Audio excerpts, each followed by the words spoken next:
Halo Malaysia, selamat pagi, salam sejahtera Malaysia. Malaysia kita punya, cintai Malaysiaku, kita jaga kita. Sebelum kita mulakan berita hangat pada hari ini, untuk anda yang baru pertama kali, silalah untuk sudi tekan butang subscribe, like dan share.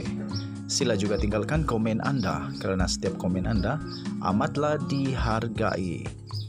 Berita hangat hari ini daripada channel ini, Denyut nadi suara rakyat bergema terus-menerus di dalam channel ini. Setiap hari kita membawakan berita-berita terbaru yang pastinya dinantikan oleh seluruh rakyat Malaysia.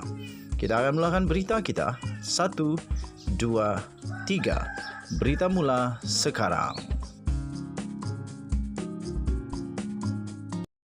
Salam sejahtera Malaysia, selamat petang. Berita terkini daripada astroawani.com. Perkembangan terkini untuk kes Mahkamah SRC RM42 juta Malaysia, Najib Razak kepada rayuan terakhirnya di Mahkamah Persekutuan. Berikut ialah berita yang dinantikan oleh seluruh rakyat Malaysia. 15 Ogos 2022. Kes SRC International.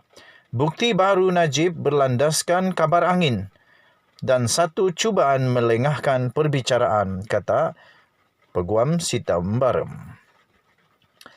Cubaan pasukan pembelaan Datuk Seri Najib Tun Razak untuk memasukkan bukti yang baru berhubung kes SRC International hanyalah berlandaskan keterangan kabar angin atau dikenali sebagai hearsay.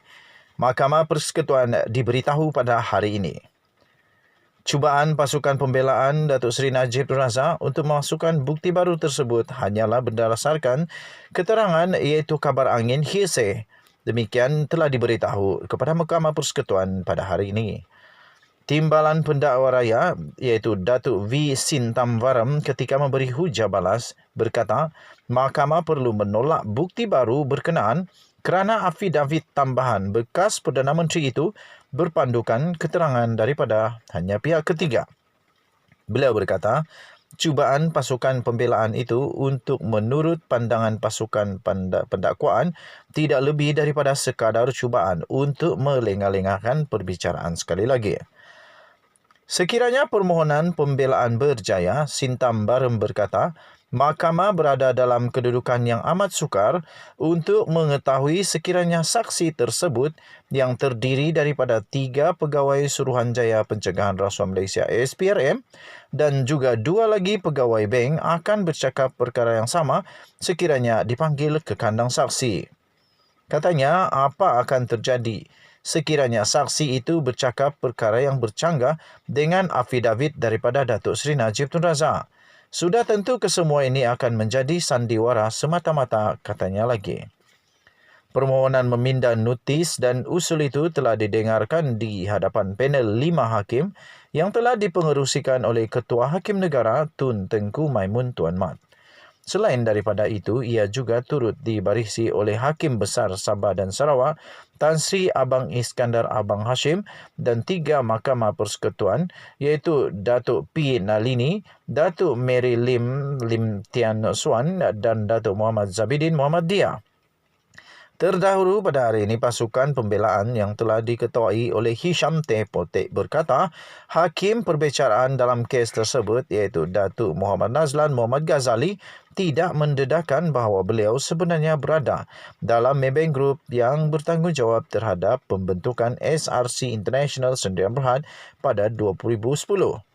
Hisham berkata kegagalan Muhammad Nazlan untuk mendedahkan perkara itu boleh mengakibatkan mana-mana pihak rasional akan menganggap beliau tidak boleh bersikap objektif dalam mengendalikan kes penyelewengan dana sebanyak RM42 juta Malaysia milik SRC International itu. Selain itu, beliau berkata pasukan pendakwaan juga tidak menyediakan dokumen sewajarnya kepada pembelaan yang sebelum ini diketuai oleh Tan Sri Muhammad Syafiq Abdullah berhubung penglibatan Muhammad Nazlan dalam Maybank. Untuk rekod, Muhammad Nazlan pernah menyandang jawatan sebagai penasihat am dan setiausaha kumpulan Maybank antara 2006 hingga 2015. Pada 28 Julai 2020, beliau telah menjatuhkan hukuman penjara 12 tahun penjara dan juga denda sebanyak 210 juta ringgit Malaysia terhadap Najib Razak berhubung dengan penyelewengan dana tersebut.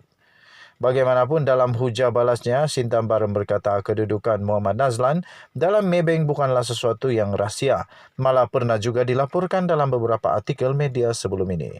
Selain itu, beliau berkata dakwaan pasukan pembelaan bahawa maklumat tersebut disembunyikan adalah tidak benar kerana terdapat dokumen yang dalam rekod pembelaan sendiri bahawa 1MDB telah melantik Najib dan Bina Fikir Sendirian Berhad untuk mewujudkan syarikat strategik, bukan SRC International semata-mata. Ujarnya lagi, memang terbukti bahawa Maybank ada memberi hikmat nasihat kepada SRC International. Tetapi itu tidak membawa maksud Muhammad Nazlan sendiri memberi pandangan atau nasihat peribadi berhubung penubuhan syarikat itu. Kesemua bukti baru itu, kata Sintam Barem lagi, tidak lebih daripada cubaan pasukan pembelaan untuk memancing lebih banyak keterangan serta melengah-lengahkan perbicaraan. Permohonan Hisham untuk lebih masa diberikan kepada pasukan pembelaan sebelum memberi hujah balas mendapat kebenaran Tengku Maimun dan mahkamah ditangguhkan sehingga 9.30 pagi Selasa. Sekian berita, salam sejahtera Malaysia. Malaysia kita punya, cintai Malaysiaku, kita jaga kita. Jangan lupa tekan butang subscribe, like dan share. Bye-bye. UMNO selalu tuduh PKR dan Pakatan Harapan menjejaskan kedaulatan negara dengan menjual harta negara. Betul ke? Terbaru, saya dedahkan projek kapal perang negara tergendala selama 10 tahun. 6 bilion telah dibayar tapi satu kapal belum lagi siap. Semakan saya berdasarkan sumber-sumber rasmi menunjukkan sekurang-kurangnya 890 juta ringgit telah diselewengkan. Siapa Perdana Menteri semasa semua ini berlaku? Najib. Siapa Menteri Pertahanan yang beri surat lantikan dalam tahun 2011? Zahid. Siapa Menteri Pertahanan semasa kontrak rundingan terus tahun 2014? Hishamuddin. Semua pimpinan utama UMNO. Hidup UMNO, hidup Melayu, kata mereka. Wang kena sapu, kapal masih ditunggu, Melayu kena tipu. UMNO selalu tuduh PKR dan Pakatan Harapan menjejaskan kedaulatan negara dengan menjual harta negara. Betul ke? Terbaru, saya dedahkan projek kapal perang negara tergendala selama 10 tahun. 6 bilion telah dibayar tapi satu kapal belum lagi siap. Semakan saya berdasarkan sumber-sumber rasmi menunjukkan sekurang-kurangnya 890 juta ringgit telah diselewengkan. Siapa Perdana Menteri semasa semua ini berlaku? Najib. Siapa Menteri Pertahanan yang beri surat lantikan dalam tahun 2011? Zahid. Siapa Menteri Pertahanan semasa kontrak rundingan terus tahun 2014? Hishamuddin. Semua pimpinan utama UMNO. Hidup UMNO, hidup Melayu, kata mereka. Wang kena sapu, kapal masih ditunggu, Melayu kena tipu.